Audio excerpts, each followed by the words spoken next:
Bom, bem-vindos aqui ao seminário do João Ramos.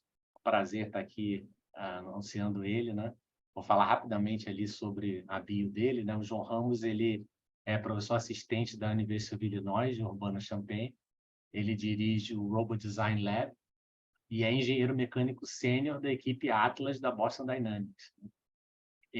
A pesquisa dele concentra no design e controle de robôs humanoides dinâmicos, interfaces homem-máquinas, teleoperação de corpo inteiro, dinâmica de locomoção com pernas, sistema de atuação, e em 2021 recebeu o prêmio NSF Career, né? Anteriormente, ele trabalhou como pós-doc no laboratório de robótica biomimética do MIT, aonde ele também, lá no MIT, obteve o seu PhD em engenharia mecânica, né, em 2018. Né? Eu tenho muito orgulho de dizer também que o João fez a graduação mestrado aqui na PUC, né? E contribuiu muito também quando fez parte aqui da equipe robótica de competição da RioBots. Obrigado aqui, o João. Deixa a palavra aí com você. Obrigado, Marco. É sempre um prazer voltar aqui para falar com a PUC, né? Das minhas origens de tudo, são sempre um prazer. Só uma nota em logística, é que eu não consigo ver ninguém por causa dos meus vídeos, eu também não consigo ver o chat. Então, se qualquer pessoa tiver alguma pergunta, pode desmutar e perguntar, ou talvez se o Marco puder ler para Avisa. mim Eu no aviso. chat, Uhum. aí seria ótimo. Então, beleza. Então, vamos dizer, é um prazer estar aqui. Meu nome é João Ramos e eu vou falar um pouquinho sobre o trabalho que eu fiz um pouco na parte do meu doutorado e pós-doc e o trabalho que eu faço atualmente no meu laboratório na Universidade de Illinois. E, e, e eu gostaria que fosse mais uma palestra interativa, então se qualquer pessoa tiver qualquer pergunta, qualquer momento, por favor, pergunte.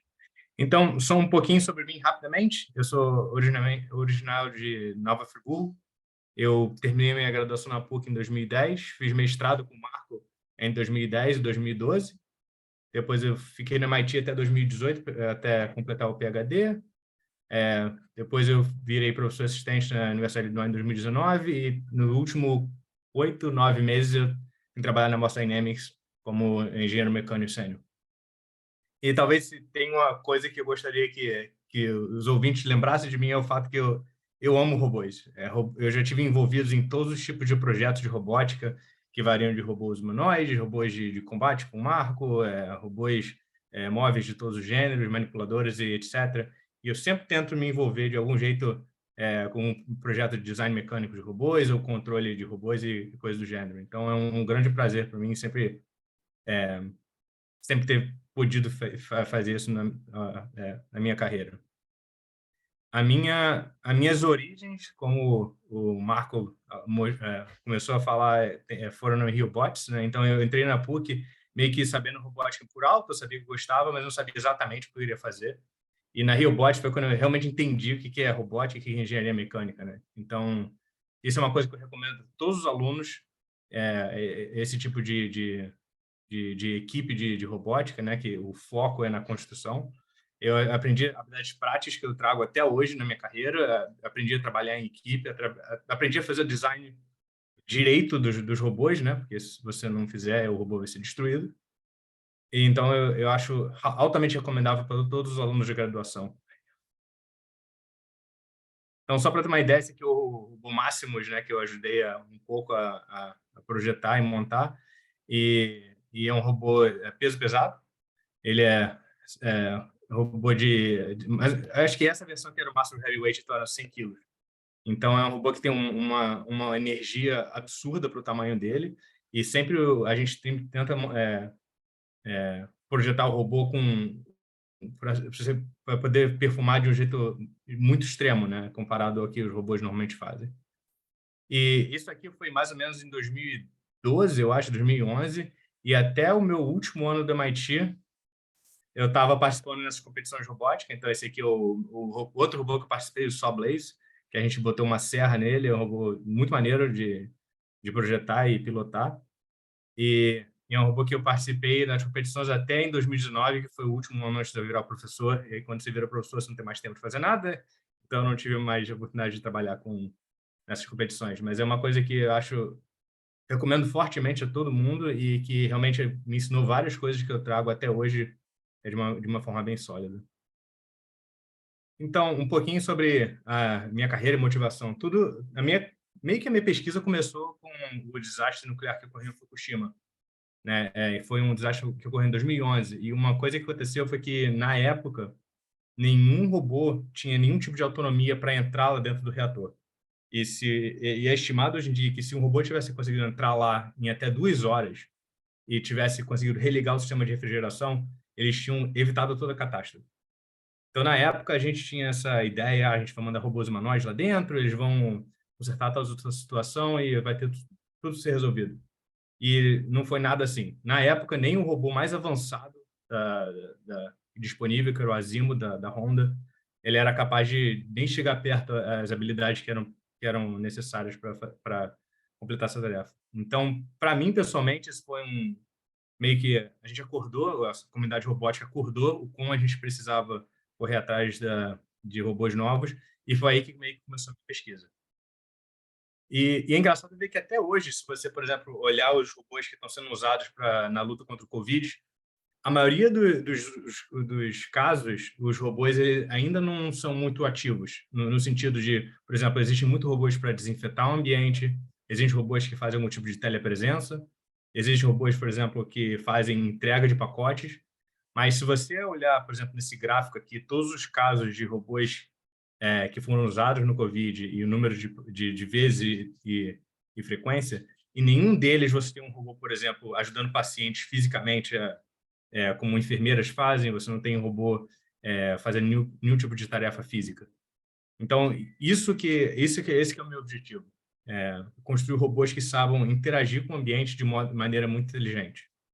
Então, o tipo de tarefa que é o meu sonho de poder realizar com robótica, são essas aqui que eu mostro na tela. Então, são robôs que fisicamente interagem com o ambiente de uma maneira dinâmica e do mesmo jeito que as pessoas interagem com o ambiente. Então, se você olhar o tipo de requerimento dos robôs, são muito extremos, né? Você precisa de que o robô seja capaz de manipular um objeto com todo o corpo dele, como esse bombeiro carregando uma vítima. Ele precisa coordenar o seu equilíbrio e manipulação ao mesmo tempo, e uma série de outras coisas. Então, se você começar a olhar a lista de resolver essas tarefas, se torna muito difícil. Ele precisa ser tudo de bom, né? Rápido, forte, ágil, robusto em impacto e todas as outras coisas. E, basicamente, é um robô que precisa se adaptar ao ambiente da mesma maneira que um ser humano se adapta ao ambiente. Mas a grande diferença que eu acho da minha linha de pesquisa em relação a outras que existem na academia atualmente é o fato que, ao invés de eu tentar fazer esse tipo de tarefas com robôs autônomos, eu tento fazer utilizando teleoperação. E eu acho muito importante reforçar o fato que seres humanos são muito bons em controlar máquinas. Então, por exemplo, esse aqui é um vídeo de uma pessoa pilotando um drone para navegar por esse ambiente ultra complexo. E se você vê qualquer tipo de sistema autônomo, a gente ainda está bastante atrás do que esse tipo de drone, por exemplo, consegue fazer. Hoje em dia, essa parte é muito maneira.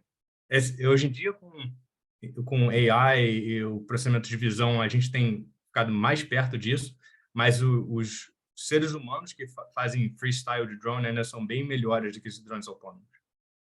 Mas o problema é que você controlar um drone para voar por aí e você controlar um robô humanoide para interagir com o ambiente são coisas completamente diferentes. E a minha linha de pesquisa, no final das contas, o que eu gostaria de fazer é construir um robô humanoide e um sistema de teleoperação que permita com que você controle esse robô humanoide para fazer esse tipo de tarefa, como se fosse bombeiros e policiais e essas profissões que são altamente perigosas para seres humanos. Então, basicamente, a ideia é que você manda algum tipo de movimento e informação para o robô realiza esses movimentos e o ser humano recebe algum tipo de feedback sobre o que está acontecendo. Então, se o robô faz algum tipo de força no ambiente, a pessoa tem que sentir aquela força para que ela possa controlar o robô da melhor maneira possível. Então, é basicamente isso. Essa é a minha grande visão onde eu gostaria de chegar um dia. essa apresentação aqui vai ser bem alto nível, no sentido de que eu não vou entrar em muitos detalhes de equações, etc. Eu acho que fica mais interessante. Mas qualquer dúvida e qualquer curiosidade sobre uma coisa mais específica, por favor, pergunte. Então, como eu tinha dito no começo da palestra, eu sou o diretor do Robot Design Lab. E, basicamente, o nosso laboratório ele faz pesquisa, tem 3 principais linhas de pesquisa. A primeira é o que eu chamo de Controls Aware Design. Como é que você faz o design de robôs, sendo que você tem um controle deles em mente. Então, como você faz o design de um robô de um modo que possa facilitar o modo como você controla ele. Outra coisa que a gente estuda bastante é o que eu chamo de Human-Centered Control. São como você faz estratégias de controle baseadas no fato de que o robô vai ser controlado por uma pessoa. Então, como é que o robô ele interpreta os sinais do piloto e como é que ele informa para o piloto o que ele de maneira eficiente. E a última linha de pesquisa é meio que botando os dois juntos, né? Como é que a gente faz a human-robot interaction? Então, como é que essa interação do ser humano com o robô durante a atividade da tarefa? Eu vou falar brevemente sobre o primeiro tópico de design. Eu não vou falar especificamente sobre controle, mas ele vai estar permeado por toda a apresentação. Mas o foco hoje vai ser mais na human-robot interaction. Então, a maior parte dos projetos que eu vou apresentar são nessa linha de pesquisa. Então, começando um pouquinho sobre o que a gente tem feito com o design. Então, a grande diferença é que o design desses robôs que são feitos para fisicamente interagir com o ambiente é que eles são fundamentalmente diferentes. O que eu quero dizer é que, por exemplo, se você olhar esses manipuladores industriais que são o padrão da indústria, eles têm certos requerimentos que são muito específicos. Por exemplo, eles têm que ser muito precisos, eles têm que ser muito rígidos, eles têm que ter uma alta capacidade de carga estática, mas é porque as tarefas que eles têm que resolver são muito bem formuladas. A diferença é que os robôs que a gente se propõe a fazer, que são dinâmicos, interagem com o ambiente, eles fundamentalmente interagem em situações que eles não conseguem prever. Então, por exemplo, eles têm que ser altamente backdriver, quer dizer que quando eles contatam o ambiente, eles têm que ser capazes de absorver impactos e agir de maneira amortecer o impacto com o ambiente. Eles têm que ter uma habilidade de gerar movimentos muito rápidos e gerar forças muito altas, muito rapidamente. Então, por exemplo, aqui um exemplo do robô tentando se equilibrar, ele tentando pisar nessa tábua de maneira bem rápida. Eles têm que ser capazes de absorver impactos com o ambiente. Então, se ele, por exemplo, der esse saltinho aqui, ele tem que ser capaz de absorver. Então, as juntas têm que ser muito... tem que ser capazes de absorver esses torques. E, basicamente, eles têm que ser capazes de controlar a força com o ambiente. E isso a gente tira, por exemplo, de como os seres humanos interagem com o ambiente. Se você pensar como é que você anda num quarto escuro quando você não consegue ver nada, você meio que vai tateando de uma maneira que você consiga levemente contactar com o ambiente. Se você imaginar se você travasse o seu braço e tentasse encostar na parede, isso é muito mais difícil, né? Então, essa capacidade de controle de força que os humanos são muito bons em fazer são muito difíceis de você conseguir reproduzir no design robótico. Então, a gente tem estudado uma série de princípios de design que permitam que a gente faça esses tipos de robôs sejam dinâmicos. E alguns deles, só para mencionar brevemente, é o que a gente chama de backdrivability. Basicamente, é um jeito de você estimar a eficiência das juntas de robô de um jeito que ele consiga absorver o impacto no ambiente. Isso aqui é similar, por exemplo, aos carros elétricos. Então, se você imagina um carro elétrico, quando ele desce uma rampa, ele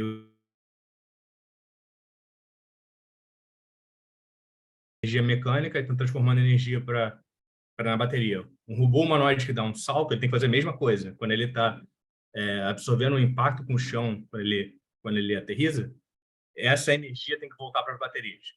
Então, um design que é vital para robôs dinâmicos é que as transmissões deles têm que ser altamente eficientes.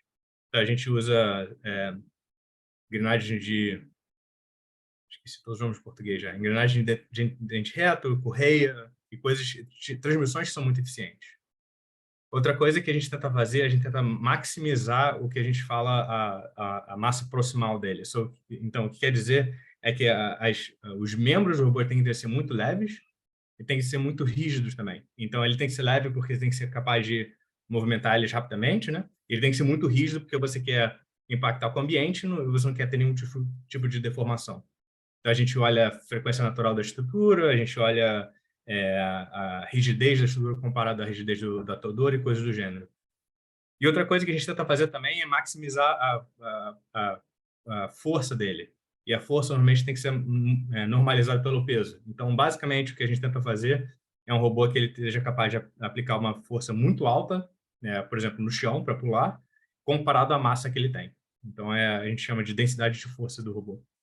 Então, se você colocar esses e uma série de outros princípios de design, você consegue fazer esses robôs que são altamente dinâmicos, eles conseguem se movimentar muito rápido, absorver impacto com o ambiente, aterrissar e coisas do gênero.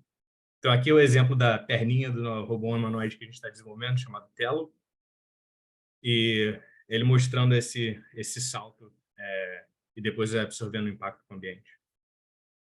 Então, essa é uma das linhas de pesquisa que a gente tem desenvolvido no laboratório, e isso aqui é parte de um programa muito legal que eu estou liderando com outras duas universidades, a Universidade de Notre Dame e de Massachusetts, e a gente está construindo um robô humanoide chamado Dash, e que o objetivo vai ser um robô que vai ser open source, e ele vai ser capaz de realizar uma série de atividades dinâmicas. Então, a gente projetou, por exemplo, um robô que vai ser capaz de correr, levantar peso e levantar caixas e coisas do gênero. E o objetivo é exatamente estudar quais são os princípios de design que você precisa ter em mente quando você constrói esse tipo de robô.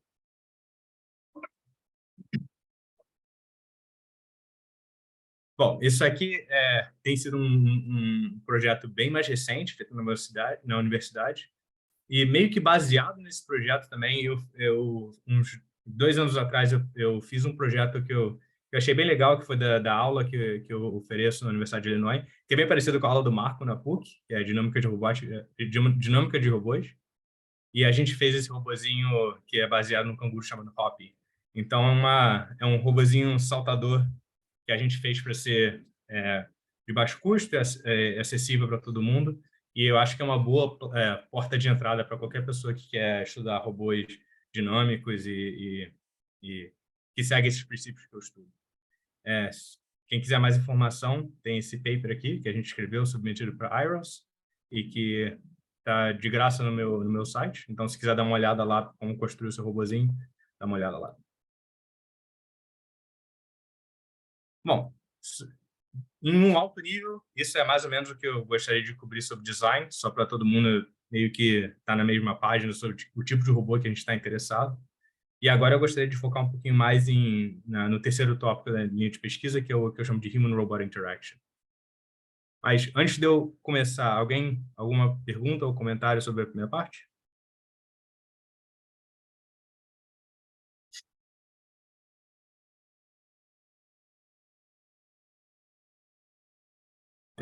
Tranquilo, não teve nenhuma no chat aqui. Tá. Não, é que a minha regra é que eu espero 7 segundos. Tem um estudo que fala que eu vi em algum lugar que dizia que quando você faz uma pergunta para os alunos, tem que esperar 7 segundos, que é meio que o sweet spot de quanto tempo esperar e quanto tempo os alunos perdem a inibição para fazer pergunta. Bom saber, bom saber. Bom, a minha linha de pesquisa em Human-Robot Interaction se divide basicamente em 2 trabalhos que a gente tem feito no laboratório. Um que a gente chama de telelocomotion, que é basicamente como você o input de um operador humano. E a segunda é o que a gente chama de telemanipulation, que, como vocês devem imaginar, é como você controla a manipulação de algum objeto, por exemplo, uma caixa, usando o input do ser humano. Então, deixa eu começar primeiro com o telelocomotion. Esse projeto é um projeto antigo, a gente começou, que você pode ver, em 2015, quando eu estava metade do meu doutorado, e a gente, na época, começou a estudar isso aqui com esse robô humanoide chamado Hermes. Então, a gente construiu o sistema de captura o movimento humano, ele passa para o robô e o robô copia. Então, esses foram meio que os primórdios da teleoperação que eu faço hoje em dia. E o que é legal de teleoperação é que tem várias coisas que você ganha meio que de graça, sabe? Por exemplo, aqui tem um exemplo do robô botando água no copo, ou o robô tentando apagar o fogo usando um extintor. Isso é um tipo de coisa que, se você tentasse fazer com um robô humanoide, seria muito difícil, porque tem todo o problema de percepção e manipulação e contato, etc. E como aqui a gente tem teleoperação humana, são coisas que a gente conseguiu fazer em, sei lá, uma tarde. Então, você ter o human in the loop, você ter um operador ali, podendo coordenar o robô, no meu ponto de vista, uma vantagem muito grande. Mas eu não sei por que você montaria um robô humanoide em um sistema de teleoperação se você não fosse tentar bater nas coisas, né? Então, a gente começou a fazer uns experimentos mais dinâmicos. Por exemplo, tem um vídeo aqui do robô meio que dando uma pancada na parede para quebrar. E pode parecer uma coisa meio aleatória a gente estar fazendo isso, mas se você pensar o tipo de requerimento para um robô fazer uma atividade dela são muito mais difíceis de alcançar do que o tipo de manipulação normal. Então, o robô precisa se mexer muito rápido, ele precisa ser capaz de acertar a parede com certa velocidade, tem que ser capaz de absorver o impacto da força, etc. E outras coisas que a gente começou a ver também é como é que a gente pode usar ferramentas, né? Então, a gente pegou esse machado de bombeiro e o objetivo era meio que bater numa porta. E esse dia foi engraçado porque eu finalmente eu meio que percebi o quão complexas são as atividades que a gente faz como ser humanos e que a gente não se dá conta. Então, basicamente, se você pegar esse machado e você basicamente só falar para o robô, desce o braço, o robô ele gera um torque nele mesmo que ele cai para trás. Então, meio que o que a gente descobriu é que o robô tem que se inclinar para frente antes de realizar o golpe. E isso é uma coisa que os seres humanos fazem intuitivamente, mas é uma coisa que você tem que explicitamente programar no robô para ele fazer. Então, são coisas desse gênero assim que eu acho que dão mais valor à teleoperação. E nessa época a gente não sabia muito bem o que fazer sobre o tipo de feedback para dar para o ser humano. Então a gente começou a olhar o equilíbrio do robô. Então basicamente o que a gente vê é que quando o robô ele estiver caindo para frente, então a gente empurra o ser humano para frente com uma força gerada por esse exoesqueleto aqui atrás. Então isso deixa o ser humano saber que o robô está nesse exemplo aqui que a gente mostra, se o robô estiver tentando segurar esse objeto aqui, que vai fazer ele cair para frente, a pessoa pode sentir que o equilíbrio do robô se movimentou, e você pode ajustar a sua postura para você poder realizar a tarefa. Mas o problema é que, se você pensar, esse tipo de feedback é muito básico. A gente não sabia muito bem o que fazer para, por exemplo, começar para o robô poder andar, para o robô poder ficar num pé só, para mudar de posição da postura do robô e nada do gênero. Então, a gente começou a meio que estudar os fundamentos de locomoção, né? E tem uma coisa, um modelo muito legal de locomoção que meio que foi a origem de todo o trabalho que a gente faz hoje. Então, por exemplo, se você tiver o piloto aqui andando em cima de uma plataforma de força, o que acontece é que você consegue pegar esses movimentos básicos. Então, esse quadrado aqui é o torso, essa bolinha no meio, que parece um umbigo, é o centro de massa do operador. E essa seta vermelha para cima, essa é a força que eu estou aplicando no chão enquanto eu ando. Então, uma coisa muito maneira é que se você pegar a origem dessa força e o centro de massa da pessoa, se conectar os dois, o movimento que você tem é esse. Então, isso aqui parece muito alguém tentando equilibrar um pêndulo, né, de cabeça para baixo. Então, esse aqui é um sistema muito famoso chamado pêndulo invertido e que é a base de vários controladores usados em muitos robôs até hoje. Então, se você pegar qualquer robô humanoide, ou robô com pernas de qualquer gênero, 80% deles usam algum tipo de planning ou controls que é baseado no pêndulo invertido. Então, basicamente, o que a gente começou a fazer é como a gente usa o pêndulo invertido como um mecanismo para fazer o ser humano se comunicar com um robô. Então, aqui tem um exemplo que a gente mostrou os fundamentos disso, e sou eu teleoperando um pêndulo invertido propriamente. E o que eu quero que vocês prestem atenção é que o movimento do meu centro de massa e o movimento do centro de massa do pêndulo e o movimento de onde está o meu suporte, no pé direito ou pé esquerdo, e a base do pêndulo, os dois seguem um ao outro. Então, basicamente, é um modelo de pêndulo invertido do ser humano, meu, sincronizando com o modelo, com o pêndulo invertido real, que é esse sisteminha. Esse sisteminha, ele tem uma junta passiva, aqui é a base do pêndulo, e a única habilidade que eu tenho é de movimentar esse carrinho que suporta o pêndulo de cabeça para baixo. Então, você imagina que é basicamente equivalente a alguém tentando equilibrar um pêndulo de cabeça para baixo. Então, o que eu queria mostrar é basicamente esse: o movimento do centro de massa e o movimento do suporte embaixo dos meus pés é sincronizado para os dois. Então, essa aqui é meio que o fundamento. E para isso acontecer, existe o ser humano recebe uma força que é proporcional ao quão o pêndulo está desincronizando. Então, se o pêndulo começar a cair para um lado, eu consigo acompanhar o pêndulo. Então, basicamente, o que acontece no final das contas é que os dois sistemas é como se fossem dois pêndulos que são sincronizados por force feedback. E, claro, a gente não quer só fazer teleoperação de pêndulo, a gente quer teleoperar robôs bípedes também. Então, aqui é exatamente a mesma estratégia de controle demonstrada com o robô bípede. Então, esse aqui é um robôzinho bípede chamado Little Hermes, que é a versão em escala do robô anterior. E, basicamente, o que eu quero mostrar aqui é que tanto eu como o robô, a gente está sincronizado. Então, a gente muda o suporte para a direita e para a esquerda ao mesmo tempo. E isso que é importante. Só para esclarecer, esse robô ele é só planar, então tem esse suporte aqui que não deixa ele cair para frente e para trás, mas ele ainda consegue cair para os lados. Então é uma dinâmica basicamente planar nesse caso aqui.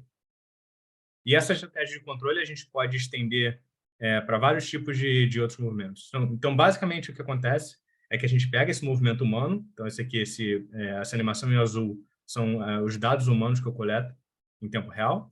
A gente transforma isso para um modelo do pêndulo, que foi o que eu mostrei no começo uns slides atrás. A gente faz essa transferência para um pêndulo equivalente do robô, então um pêndulo pequenininho, e depois a gente converte isso para as forças que o robô tem que aplicar no chão, para ele conseguir reproduzir o movimento humano. Então, basicamente, o que está acontecendo é que o modelo dos pêndulos mesmo e do robô são dinamicamente sincronizados. Então, essa é a base de tudo que a gente está fazendo. Eu não vou entrar em muitos detalhes aqui, mas você pode ver que o segredo para isso tudo é que existe uma força que meio que uma força de interação entre o ser humano e o robô. Então, se você, por exemplo, der uma batida no robô, você vai ver que eu sinto essa força através de dois atadores lineares conectados nas minhas costas. Então, basicamente, isso eu consigo sentir se o robô está me acompanhando ou não. Então, a analogia é basicamente, imagina você dançando com alguém. Se a pessoa começar a sair do compasso, você consegue sentir as interações e você consegue compensar por isso. Então, é basicamente isso que está acontecendo. Então, isso a gente conseguiu mostrar, por exemplo, para andar. Então, essa troca de suporte em alta velocidade a gente conseguiu sincronizar. Dá para também você conseguir fazer outros tipos de locomoção. Então, tem esses pulinhos aqui que a gente conseguiu fazer. E também, se você botar algum tipo de autonomia no robô, ele também consegue começar a interagir com alguns obstáculos, como, por exemplo, esse tijolinho aqui no chão, que não estão presentes para a pessoa. Então, basicamente, se o robô ainda consegue seguir a referência do ser humano, apesar dos obstáculos, então ele consegue seguir do mesmo modo e a pessoa não sente nenhum feedback. Mas se tiver um obstáculo que tira o equilíbrio do robô, então a pessoa recebe esse tipo de feedback e você corrige em tempo real.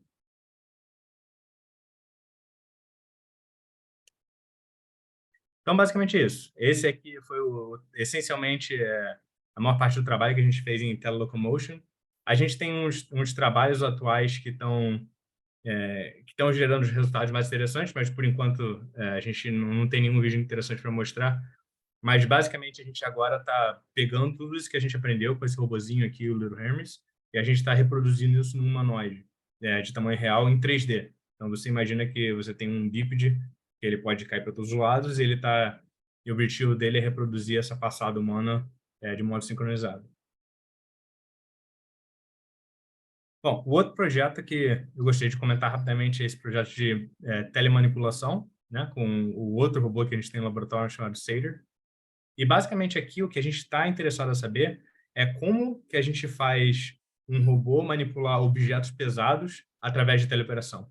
Então, basicamente, se um robô ele tenta empurrar, por exemplo, uma caixa muito grande, ele tem que saber controlar as forças de interação com essa caixa. Então, se ele não empurrar forte o suficiente, a caixa não mexe.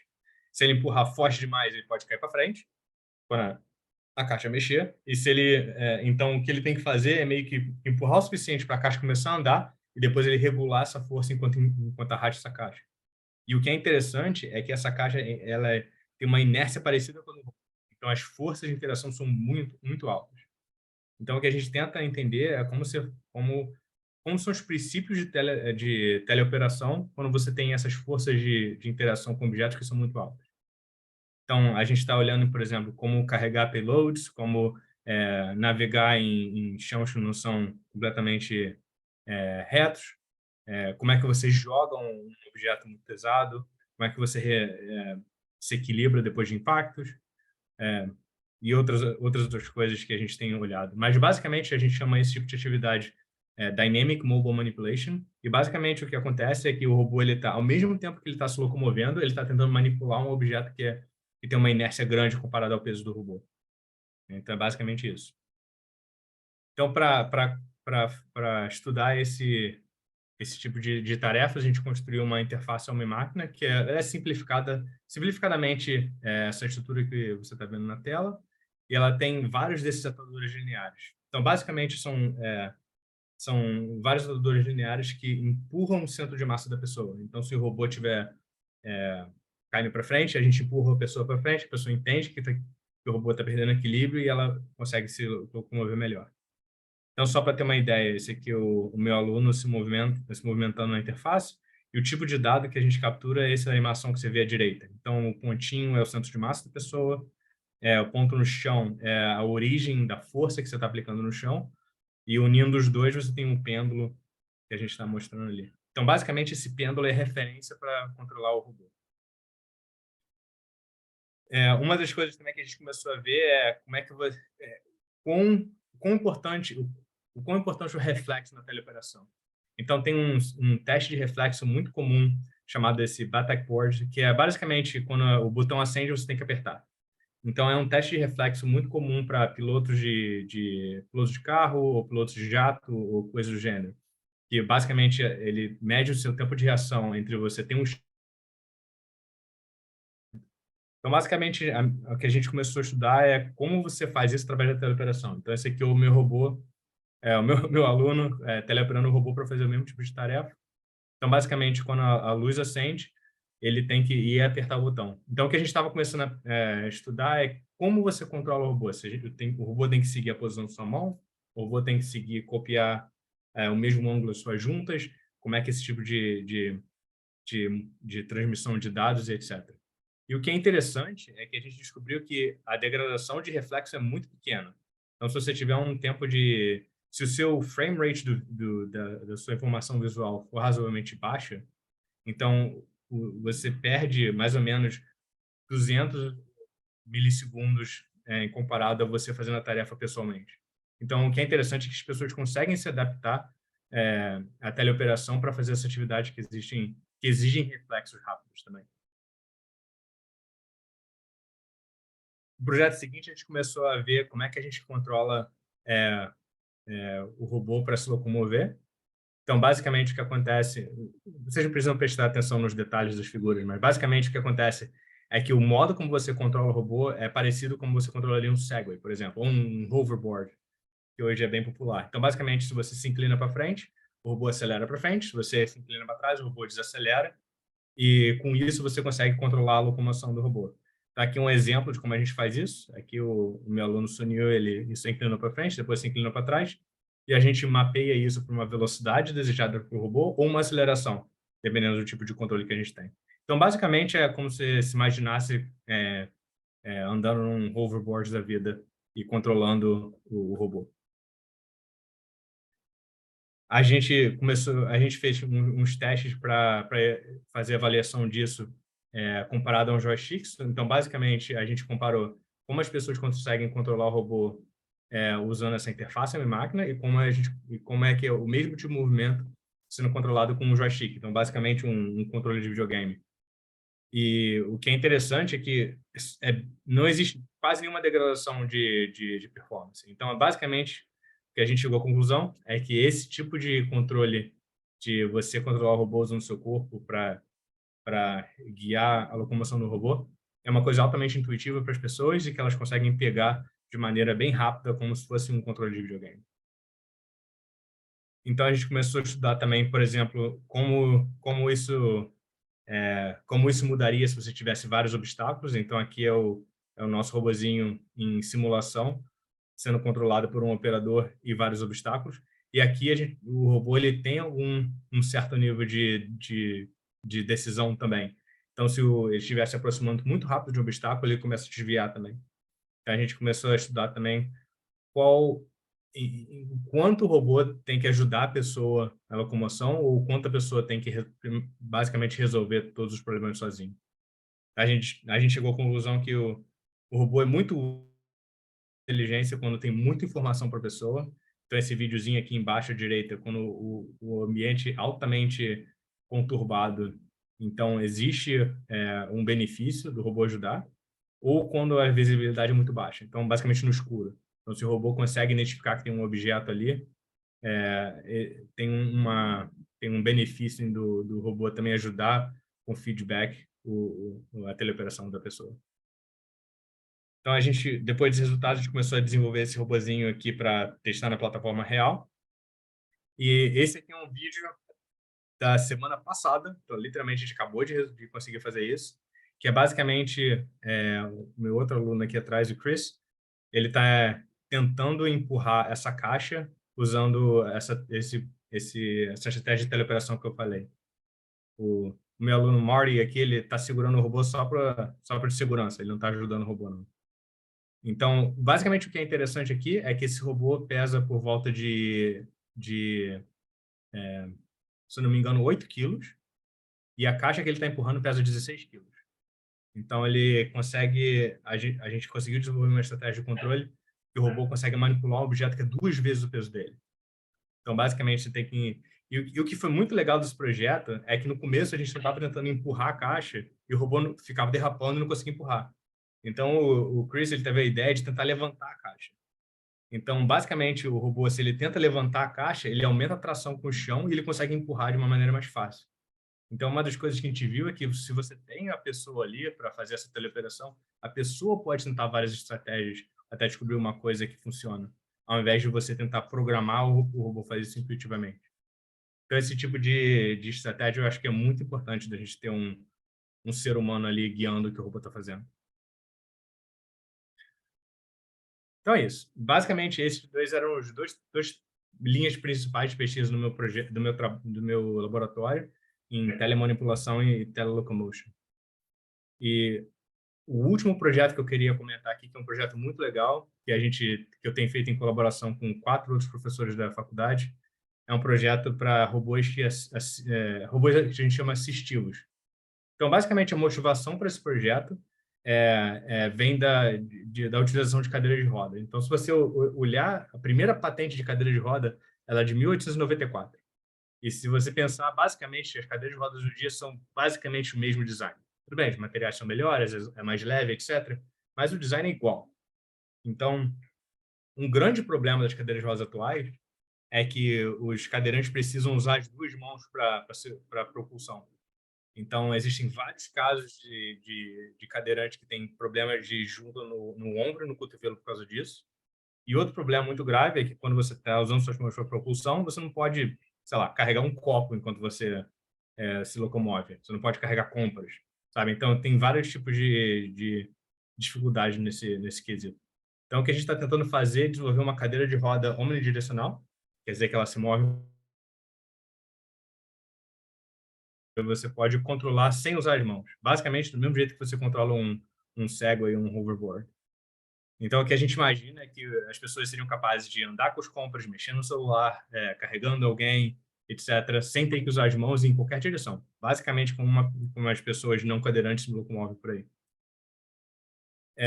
Esse aqui foi o primeiro protótipo que a gente realizou.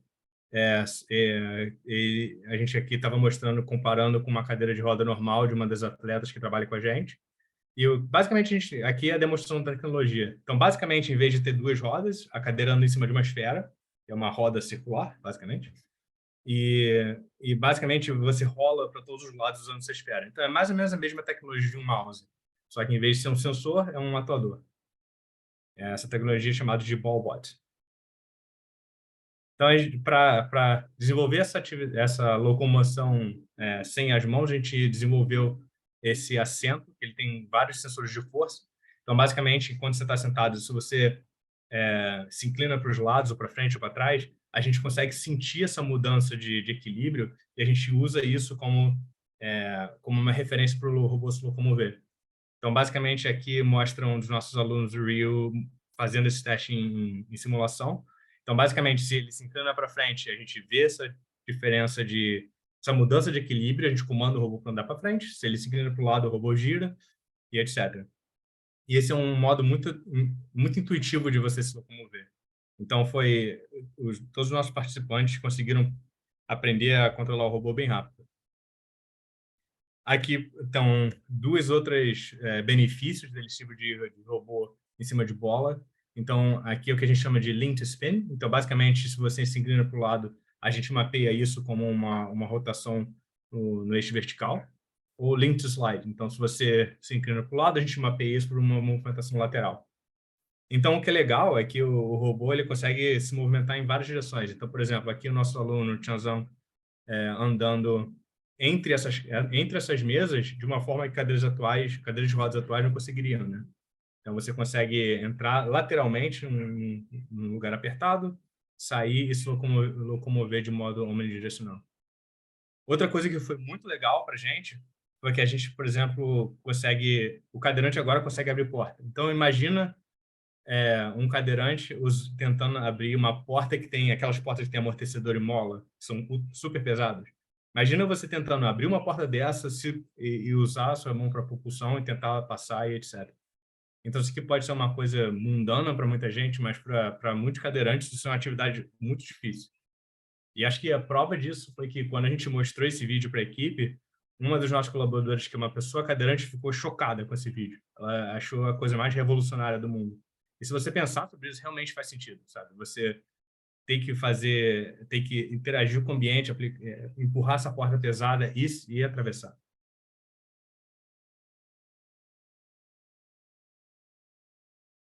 Um videozinho que a gente fez para meio que falar sobre a tecnologia.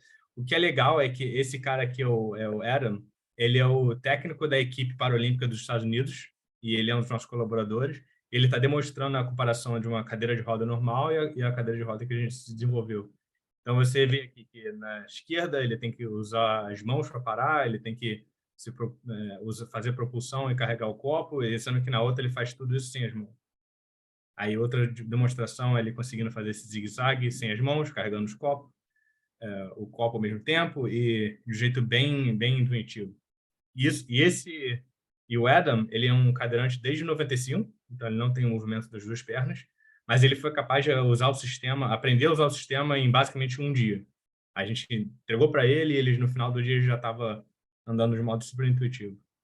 Então, na minha opinião, esse é um dos projetos mais legais que eu participei, porque a gente via diretamente o resultado das coisas que a gente estava fazendo.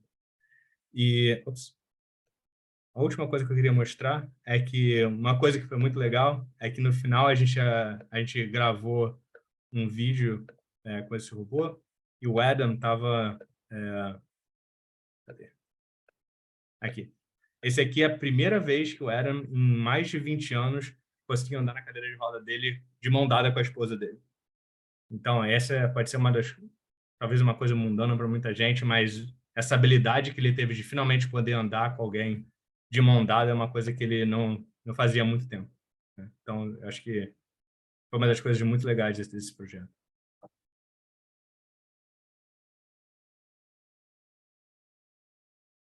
Bom, então é isso. Basicamente, esse era os projetos que eu queria falar, de alto nível. Eu tentei evitar aqui qualquer tipo de equação ou coisa muito complexa para tentar trazer todo mundo para a interação e ser uma coisa mais mais light. Mas se alguém tiver algum tipo de pergunta relacionada aos detalhes ou coisa do gênero, eu ficaria feliz em responder. E queria agradecer a todo mundo que me ajudou a chegar até aqui, todos os meus projetos de pesquisa, todos os meus alunos e tudo mais. E qualquer pergunta, chegou a hora, é uma boa hora. Obrigado. Obrigado, João. Obrigado pela sua apresentação aí, maravilhosa aí. Eu vou